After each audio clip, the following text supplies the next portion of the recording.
सच्ची दोस्ती की एक कहानी। एक जंगल में तीन दोस्त बड़े आनंद से रहते थे। कछुआ, हिरण और कौवा। जंगल में सभी प्रकार के प्राणी और पक्षी भी रहते थे, लेकिन उनके जैसा कोई न था। एक दिन हिरण बोली, अरे वही बैठे बैठे मैं बोर हो गई हूँ।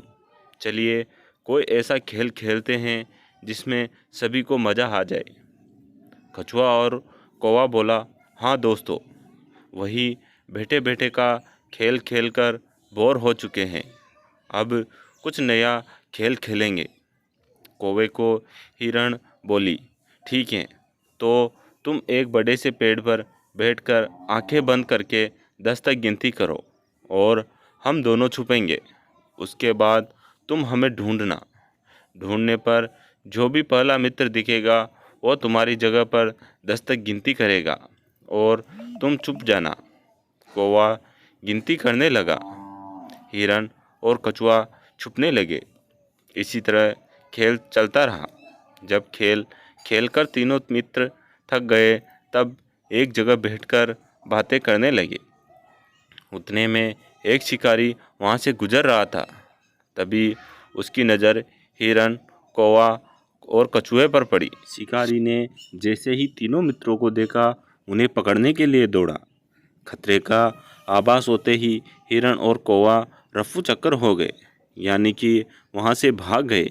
कछुए को आभास हुआ, परंतु कछुए की चाल धीरे होने के कारण शिकारी के हाथ लग गया और शिकारी उसे अपने दुपट्टे में बांधकर ले जाने लगा। शिकारी मन ही मन खुश हो गया। हिरन नहीं तो कछुआ ही सही, रात का तो प्रबंध हो गया, किया कहकर वहाँ से जाने लगा। उधर हिरण और कौवा अपने मित्र को ऐसे शिकारी की कैद में देखकर दुखी होने लगे। तभी शिकारी भोजन में कछुए को खाने वाला है। यह सुनकर हिरण और कौवे ने एक योजना बनाई। कौवे ने हिरण को कहा कि जैसे ही शिकारी यहाँ से जब जाने लगेगा, तब तुम उसके सामने जाना। जब शिकारी तुम्हें देखेगा तो अपनी पोटली ज़मीन पर रखकर तुम्हें पकड़ने के लिए जैसे ही दौड़ेगा, मैं ज़मीन पर रखी हुई पोटली पकड़कर उड़ जाऊंगा और तुम वहाँ से भाग जाना। जैसे ही शिकारी वहाँ से जाने लगा, हिरन उसके सामने आ गई। शिकारी ने हिरन को पकड़ने के लिए पोटली जैसे ही ज़मीन पर रखा, कौवा अपनी चोंच में पोटली पकड़कर उड़ गया। शिकारी हिरन को पकड़ने के लिए दौड़ा और पीछे मुड़कर देखा, कौवा पोटली चोंच में पकड़कर उड़ रहा था और इधर हिरन पलक झपके ही भाग गई। शिकारी निराश होकर घर लौट गया।